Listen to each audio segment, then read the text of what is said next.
La palabra de Dios de este día nos hace ver una página un poco más doméstica, un poco más tranquila, porque vimos páginas muy azarosas, muy épicas, inclusive muy dolorosas también desde el punto de vista de la historia del pueblo de Dios y también de los personajes, como la última de Jefté, ¿no? Que había hecho una mala promesa, se encontró a su hija y la tuvo que ofrecer al Señor. Y hoy tenemos la liturgia, antes de pasar el lunes al Nuevo Testamento, nos propone la lectura de Ruth en la época de los jueces, esta mujer que está en la genealogía de Jesús, que es una moabita, y que esta familia de Noemí que va a buscar lugares mejores o a ganarse la vida a esta tierra pagana o a la tierra un poco más lejana de la tierra prometida, se encuentra que quedan sin prosperidad, deciden volver otra vez a Belén. Una de las cuñadas se queda en la tierra pagana y Ruth desea volver con Noemí, con su suegra. Bueno, vieron que siempre a veces nuera y suegra. En este caso tenemos una buena noticia y se entienden, tu tierra será mi tierra, dice Ruth, y tu Dios será mi Dios. Y esa es una de las mujeres que aparece en la genealogía de Jesús, esa fidelidad, esa parte humana, fidelidad por un lado a la fe y fidelidad por otro lado a la palabra humana, a la familiaridad, al compromiso hecho. También eso nos gratifica y nos edifica en este texto que la liturgia nos pone así como bisagra, también de la época de los jueces, pero la visión de algo más cotidiano. Y como también pasa ahora, ¿no? Gente que se va en busca de mejor vida a otro lado y por ahí también uno lee que vuelve porque no fue tan espectacular como pensaban, y así es la vida de las personas.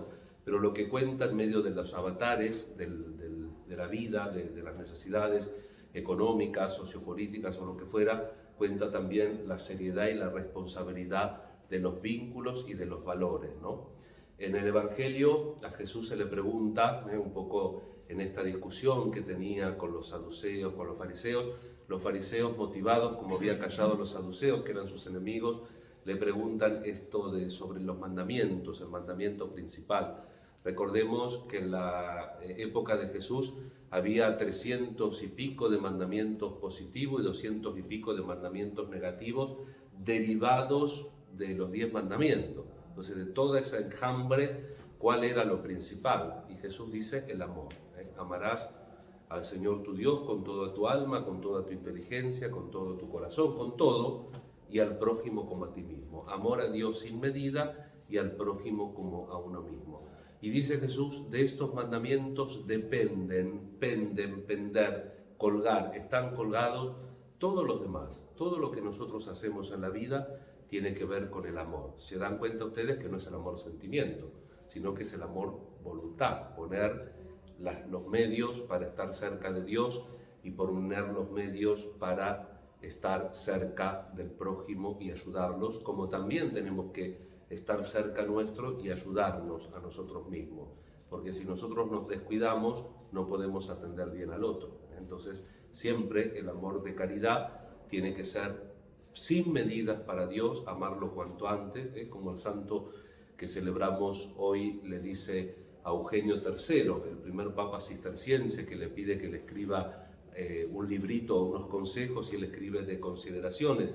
Ya era viejito San Bernardo, y le dice al Papa: nunca se busca suficientemente a Dios, y se lo encuentra más rezando que discutiendo. Así que hay que aprender a buscar a Dios, y hay que también aprender a buscarse uno mismo, sin discutir con uno mismo, sino buscando la verdad del bien y atender al prójimo, porque el mandamiento hacia el prójimo es un mandamiento espejo, amar a Dios sobre todas las cosas y al prójimo como a uno mismo. Y ya que lo mencionamos a San Bernardo este mes es muy rico en las fiestas de la Virgen, es muy rico también en los santos como San Bernardo, mañana también San Pío X, el patrono de los catequistas, ¿no es cierto? Y San Bernardo fue un gran humanista también, en el sentido de que tenía una llegada, una percepción y una preocupación por el prójimo. A los 25 años, de los primeros años no se sabe nada. Y bueno, también está el problema de la fecha un poco de su nacimiento, ¿no? Porque ponen que nació en el 1090 y que murió en el 1153. Y en realidad murió entre los 75 y 78 años. Pero bueno, del primer tiempo no se sabe nada, pero se sabe mucho obviamente desde que entró al Císter. En el 1111 tiene una experiencia muy fuerte de la Virgen donde él se compromete a difundirla. De hecho, algunos dicen, porque como tenía un ideal muy fuerte, era un monje y caballero, podríamos decir, decían el doctor melífluo por la suavidad, el doctor de la miel, pero algunos comentaristas históricos, sobre todo en relación a Pedro Abelardo, un primer pensador medieval que lo persiguió por una herejía, lo persiguió, y entonces él escribe, Pedro Abelardo, las historias de mis calamidades o de mi desgracia. Yo me acuerdo que conocí el librito en Cataluña cuando estaba estudiando moral y lo conocí en catalán, Historia de la meva dissort, y traducido literalmente del catalán es Historia de mis desgracias. Y entonces ahí narra todas las hechurías que hizo San Bernardo. Entonces algún historiador, por eso y seguramente por otras cosas más, dice que San Bernardo era melifluo cuando hablaba de la Virgen. Pero lo cierto es que se ve que tenía una personalidad rígida. El amor es al prójimo y era rígido con él mismo. Tanto que cuando una vez muere su hermano, es como que reprime un montón de tiempo hasta que en una homilía hablando de la vida eterna dice, bueno, ¿y yo para qué estoy diciendo esto? Y se desarma, ¿no? Si yo estoy destruido por la muerte de mi hermano. Estaba todo la abadía preocupado porque cómo le va a caer San Bernardo, que se apoyaba porque viajaba tanto, aconsejaba papas, aconsejaba emperadores, predicaba cruzadas, luchaba contra herejes. Entonces estaban preocupados por la muerte del hermano y parecía que no le había afectado, y sí, la procesión iba por dentro. Una humanidad a los 25 años, él va a Claraval, después se queda más de 40 porque lo manda el tercer superior del Císter, una orden joven donde él también encuentra el lugar para desarrollarse, y tiene actitudes muy humanas. Por ejemplo, exige que los monasterios ayuden a los necesitados. Pensemos que en la Edad Media, estamos hablando del siglo XI, principio del siglo XI, la Edad Media tenía en los monasterios un centro cultural, un centro de economía, y el resto de los pueblos eran pobrísimos.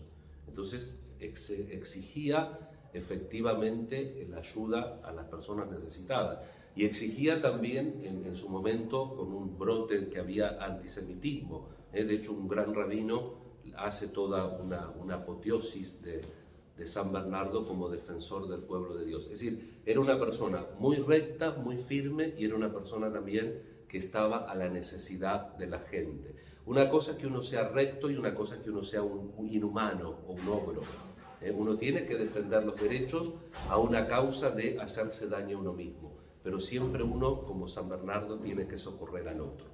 Nos encomendamos a él y le pedimos al Señor la gracia de su amor, la gracia de su misericordia, y también a nosotros que nos toque el corazón para que seamos muy firmes en la fe y también muy atentos a esos mandamientos que son el mismo y que son el principal, dice Jesús, de los cuales depende todo: amar a Dios sin medida y al prójimo como uno mismo. Que así sea.